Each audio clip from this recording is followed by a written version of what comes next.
In the days of when everybody is an influencer and every influencer has a fashion brand, it may seem like making a garment is super easy. All you have to do is pick a color from a swatch and put a logo on it. What an influencer is calling a drop, it's actually going to take a whole global supply chain to actually make it. And if they were to show you their little marketing gimmick of thoughtfully designed in LA or thoughtfully designed in the USA, might not hold up so well. Fashion is one of the most labor-intensive industries in the world, and many garments from fast fashion even to luxury fashion is reliant on the exploitation of garment workers. So let me take you through the parts of the supply chain that these social media designers probably aren't going to show you. So when it comes to making a garment, there's actually 4 stages or 4 tiers of production. We're gonna have tier 4, which is raw material cultivation and extraction, and then there's tier 3, which is raw material processing. After that, we'll go to tier 2, which is material production, and then tier 1, which is final product assembly. And we can also add in tier 0. This is when the brand has a product in their hand and they may begin marketing and putting it on their product pages. However, to even get to that product, we have to go all the way back. So let's talk about tier 4, raw material cultivation and extraction. And the first fiber that I want to talk about in this section is viscose. What it is a man-made cellulosic fiber. What we are going to need is a cellulose from a plant. Oftentimes this will be a type of tree like birch or eucalyptus. Bamboo can also be used in the process of making viscose.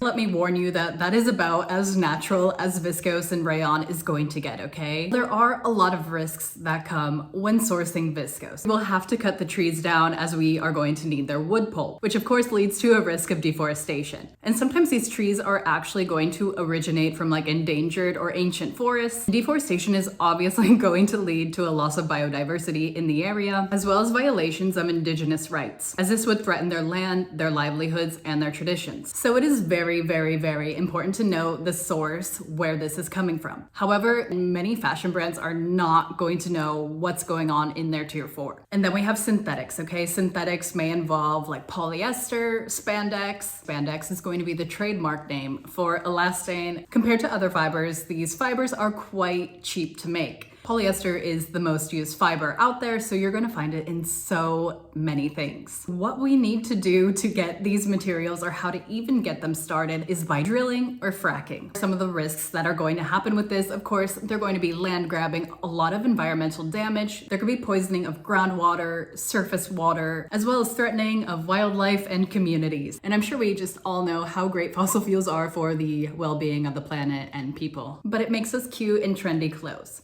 Now let's get into tier 4 of conventional cotton. Growing conventional cotton is going to take a lot of water, which can end up draining rivers as well as groundwater. Along with keeping up with the demand, we are going to have pesticides and insecticides, which often have the risk of harming the farmers, which of course can lead to long-term health issues. We should know that cotton has always had a very heavy history of forced labor, and that is still happening today. And tracing the raw material is often very difficult. There have been cases from cotton that was linked to Xinjiang actually being laundered into other countries so that cotton can be used. So by laundering it, aka sending it to other intermediaries in different countries, it can be a lot easier for this cotton to get used and sent to the United States or other countries that may have bans on Xinjiang cotton. Now let's get to tier 3. This is when we are making that raw material and we are actually trying to process it into a fiber. So as I mentioned before, viscose, it may start with plants, but this is where it's gonna get total science project and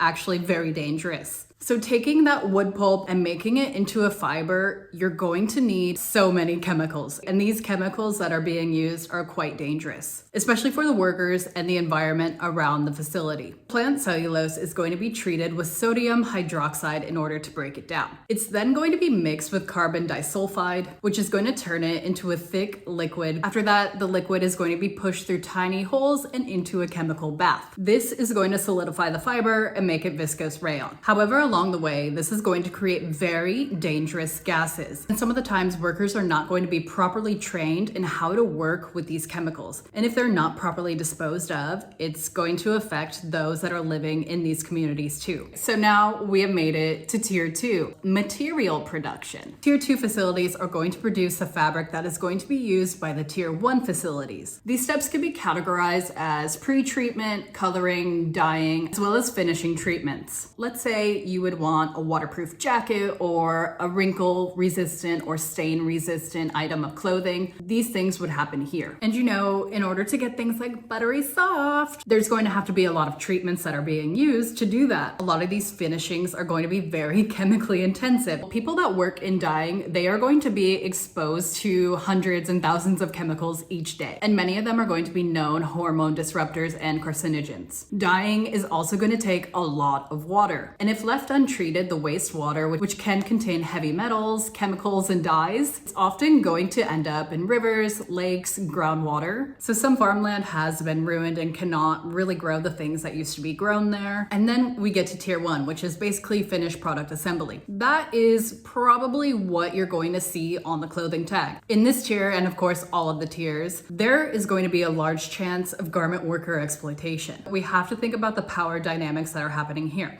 A lot of the times, very big brands or brands that are connected to very big sourcing agents, they are going to have so much power over these facilities that are actually making their clothes. And this is going to put a lot of pressure on these factories because they do not want to lose a big client. So they may lower their prices to appease the purchaser. But by doing this, there may be a squeeze on working conditions and pay. Brands have been outsourcing their clothing production to countries where there may be no social safety net or minimum wage. In a lot of these countries, it may also be very difficult to speak out when something bad is happening to you at work. There may be no ability to even form a union. So there is a risk of being complicit in human rights violations, physical and sexual abuse, retaliation, unsafe working conditions, and union busting. However, the fashion industry is very much reliant on these people to make the profits that they do, and to get more money to spend on marketing to try and hide what actually happens when clothes are made. So while brand owners and founders may be touting designed in the USA or designed in LA, the product that they're trying to show you has probably been through countless countries and countless invisible hands,